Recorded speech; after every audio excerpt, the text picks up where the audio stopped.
कर्जमाफी करू असं आश्वासन देणाऱ्यांचं सरकार आलं. लोकांनी आश्वासनावरती विश्वास ठेवून मतं दिली म्हणून माणिकराव कोकाटेंसारख्या यांच्या डोक्यावर आमदारकी आणि नंतर मंत्रिपदाच्या अक्षता पडल्या आणि तेच कृषी मंत्री आता शेतकऱ्यांना सांगतायत तुम्हाला कर्जमाफी दिली की तुम्ही साखर पुढे करता. रेग्युलर कर्ज भरायचं का बरं लोकांनी भरायचं? रेग्युलर का बरं भरायचं? सोसायटी कर्ज घ्यायचं माझं आवश्यक वाटच पाहिजे कर्जमाशिवाय तोपर्यंत काय भरायचं त्यापेक्षा बरं मला एक सांगा, आता हे मीडिया चालू आहे, मीडिया असं बोलत नाही. तुम्हाला कर्जमाफी झाल्यानंतर जे पैसे येतात त्या पैशात काय करता तुम्ही? शेतीमध्ये गुंतवणूक आहे किती रुपये तरी? सरकार शेतीमध्ये गुंतवणुकीला पैसे देणार तुम्हाला. आता कोकणाच्या माध्यमातून तुम्हाला पाईपलाईनला पैसे आहेत, इरिगेशनला पैसे आहेत, तुम्हाला क्रॉपला पैसे आहेत, शेततळ्याला पैसे आहेत, सगळ्याला पैसे आहेत. भांडवली गुंतवणूक कोण करतं? सरकार. शेतकरी करतं का? शेतकरी म्हणतो विम्याचे पैसे पाहिजे, याचे पैसे पाहिजे, मग साखर पुढे करा, मग लग्न करा. भीक नको कुत्रा आवर अशी आपल्या मराठीत एक म्हण आहे. राज्याच्या कृषी मंत्र्यांनी केलेल्या वक्तव्यानं या म्हणीची आठवण झाली आहे. कारण कर्जमाफी करू असं सांगून सत्तेत आलेल्या आणि मंत्री झालेल्या कृषी मंत्र्यांनी शब्दाला जागून कर्जमाफी करणं सोडा, उलट बळीराजाच्या जखमेवर मीठ सोडलंय. रेग्युलर कर्ज भरायचं का बरं लोकांनी भरायचं? रेग्युलर का बरं भरायचं? सोसायटी कर्ज घ्यायचं माझं आवश्यक वाटच पाहिजे कर्जमाशिवाय तोपर्यंत काय भरायचं त्यापेक्षा बरं मला एक सांगा, आता हे मीडिया चालू आहे, मीडिया असं बोलत नाही. तुम्हाला कर्जमाफी झाल्यानंतर जे पैसे येतात त्या पैशात काय करता तुम्ही? शेतीमध्ये गुंतवणूक आहे किती रुपये तरी? सरकार शेतीमध्ये गुंतवणुकीला पैसे देणार तुम्हाला. आता कोकणाच्या माध्यमातून तुम्हाला पाईपलाईनला पैसे आहेत, इरिगेशनला पैसे आहेत, तुम्हाला क्रॉपला पैसे आहेत, शेततळ्याला पैसे आहेत, सगळ्याला पैसे आहेत. भांडवली गुंतवणूक कोण करतं? सरकार. शेतकरी करतं का? शेतकरी म्हणतो विम्याचे पैसे पाहिजे, याचे पैसे पाहिजे, मग साखर पुढे करा, मग लग्न करा. राज्यातल्या कोट्यवधी शेतकऱ्यांचं पालकत्व राज्याच्या कृषी मंत्र्यांकडे असतं आणि त्यामुळे तोच मंत्रिमंडळात शेतकऱ्यांसाठी भांडत असतो. त्यांना चाखायच्या असतात योजना, द्यायची असते दिशा, त्यासाठी त्यांच्याकडे असावी लागते संवेदना. पण महाराष्ट्राला बहुतेक शाप असावा. आजवरच्या अनेक कृषी मंत्र्यांनी इथल्या शेतकऱ्यांच्या बाबत असलेली मळमळीची गुळणी केली, हा इतिहास आहे. विद्यमान कृषी मंत्रीही एका पाठोपाठ एक वादग्रस्त वक्तव्य करून त्याच परंपरेचे पाईक होताना दिसत आहेत. म्हणूनच शेतकऱ्यांमध्ये संताप आहे. आम्ही ना आता 2000 रुपये किलो कांद्याचं बी आणलेलं आहे साहेब. तुम्ही सांगा त्याला 500 रुपये भाव आहे. सरकार 500 रुपये भाव कांद्याला देऊन राहिला. इकडे बोलतो की कर्जमाफी आहे, कर्जमाफी देऊन नाही राहिले. शेतकऱ्यांना करा तर काय करा आता? महाराष्ट्राचे शेतकरी शेती कशा प्रकारे करतायत आणि त्यांच्या पुढे काय समस्या आहे याची जाण कृषी मंत्र्याला नाही, हे सिद्ध करणारं सुद्धा हे विधान आहे.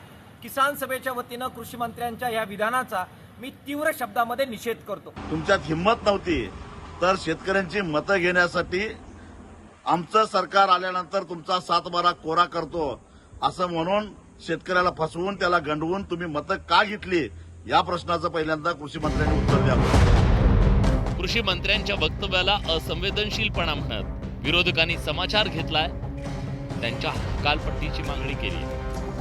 आता रोज जॅकेट बदलणाऱ्या मंत्र्याला शेतकऱ्याचा फाटका सदरा कधी दिसणार?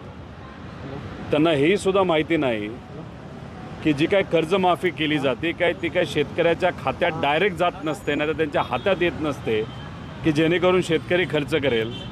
ते बँकेचं लोन जे असतं ते ॲडजस्ट केलं जातं. माणिकराव कोकाटे म्हणजे मला वाटतं कृषी क्षेत्रातले कुणाल कामरा झालेले. खरं म्हणजे माणिकराव कोकाटे हे राजकारणामध्ये अनेक वर्ष आहेत, त्यांनी अशा प्रकारची विधानं करू नये शेतकऱ्यांना दुखावणारी. का करतायत ते अशी विधानं? अजित पवारांनी, प्रफुल्ल पटेल, माणिकराव कोकाटे अशा लोकांना जर लगाम नाही घातला तर त्यांचं काही खरं नाही. आपण जर त्याला जी काही मदत करतो त्याने ती कशी खर्च करायची यावर वाद घालण्यापेक्षा त्यांना आणखीन काय सहाय्य करता येईल याकडे लक्ष दिलं पाहिजे. असं वक्तव्य केल्यामुळं शेतकऱ्यामध्ये नाराजीचा सूर निश्चित पसरतोय. शेतकऱ्याचे पंचनामे करून त्यांना मदत देणे ही सरकारची जबाबदारी आहे. त्या जबाबदारी मी पार पाडू. काही कोकाटेंनी बोलले असतील तर त्याबद्दल सरकार म्हणून शेतकऱ्याची आम्ही क्षमा मागू. राज्यात गेल्या 24 वर्षात तब्बल 49,000 शेतकऱ्यांनी आत्महत्या केल्या. शेतकरी आत्महत्यांचं हे सत्र आजही सुरू आहे. कर्जबाजारीपणातून महाराष्ट्रात दिवसाला 6 ते 7 शेतकरी आत्महत्या करतायत. त्यांच्या कर्जबाजारीपणाचं कारण लग्न नाही, त्यांच्या शेतीमालाला भाव नाही हे आहे. त्याचं उत्पन्न दुप्पट करण्याचा शब्द देणाऱ्यांनी त्याला भिकेला लावलं आणि वरून भीक का मागतोय असं विचारलं जातंय मंत्री महोदय.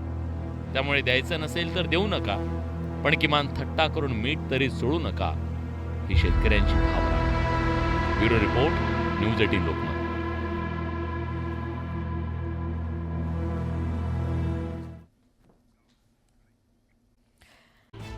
तो शेतकरी माझा मित्र होता, त्याच्याकडे अनेक कार्यक्रमाला मी गेलो आहे आणि चष्टामस्करीत त्याच्याशी बोलत होतो. मी त्यांची दिलगिरी व्यक्त करतो की मी अशा प्रकारचं वक्तव्य शेतकऱ्यांना संबोधित केलेलं नाही.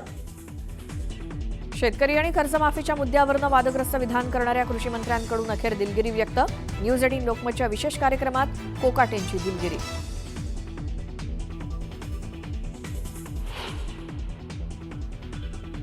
करुणा शर्मांनी धनंजय मुंडेंचं मृत्यूपत्र आणि स्वीकृतीपत्र केलं कोर्टात सादर. करुणा याच पहिल्या पत्नी असल्याचा कागदपत्रांमध्ये उल्लेख, तर पोटगी देण्याचा कौटुंबिक न्यायालयाचाही निर्णय कोर्टाकडनं कायम. कलिंगड विक्रीच्या आडून बाळांची विक्री, बदलापुरातील धक्कादायक प्रकार समोर. वनविभागाच्या सतर्कतेनं आरोपींचा पर्दाफाश.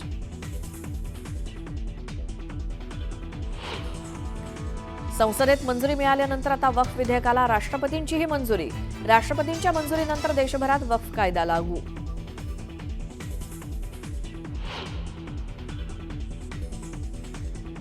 लातूरचे पालिका आयुक्त बाबासाहेब मनोहरेंचा डोक्यात गोळी झाडून आत्महत्येचा प्रयत्न. आत्महत्येचं कारण अस्पष्ट.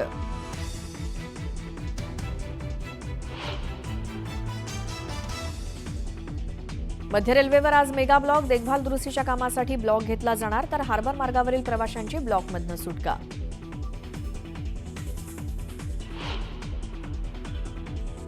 आगामी सिंहस्थ कुंभमेळ्याच्या पार्श्वभूमीवर नाशिकमध्ये आज बैठक. कुंभमेळ्याच्या नियोजनासंदर्भात अखिल भारतीय संत समितीची बैठक होणार.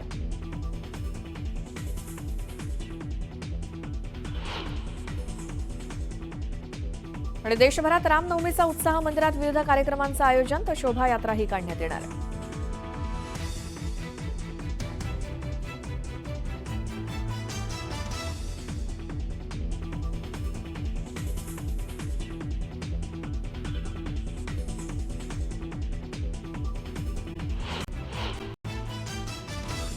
तो शेतकरी माझा मित्र होता, त्याच्याकडे अनेक कार्यक्रमाला मी गेलो आहे आणि चष्टामस्करीत त्याच्याशी बोलत होतो. मी त्यांची दिलगिरी व्यक्त करतो की मी अशा प्रकारचं वक्तव्य शेतकऱ्यांना संबोधित केलेलं नाही. शेतकरी आणि कर्जमाफीच्या मुद्द्यावरून वादग्रस्त विधान करणाऱ्या कृषी मंत्र्यांकडून अखेर दिलगिरी व्यक्त. न्यूज 18 लोकमतच्या विशेष कार्यक्रमात कोकाटेंची दिलगिरी.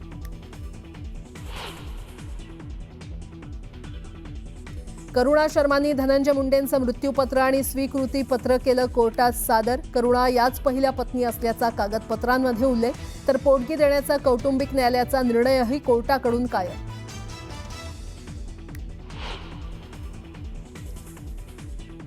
कलिंगड विक्रीच्या आडून बाळांची विक्री, बदलापुरातील धक्कादायक प्रकार समोर. वनविभागाच्या सतर्कतेनं आरोपीचा पर्दाफाश.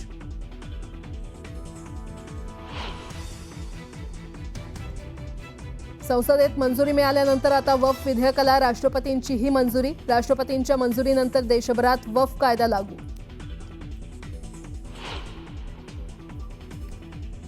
लातूरचे पालिका आयुक्त बाबासाहेब मनोहरेंचा डोक्यात गोळी झाडून आत्महत्येचा प्रयत्न. आत्महत्येचं कारण अस्पष्ट.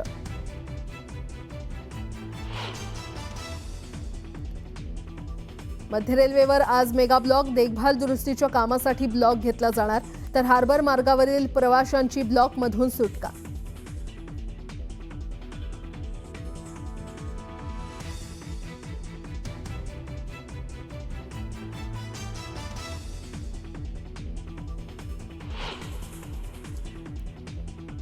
आगामी सिंहस्थ कुंभमेळ्याच्या पार्श्वभूमीवर नाशिकमध्ये आज बैठक. कुंभमेळ्याच्या नियोजनासंदर्भात अखिल भारतीय संत समितीची होणार बैठक.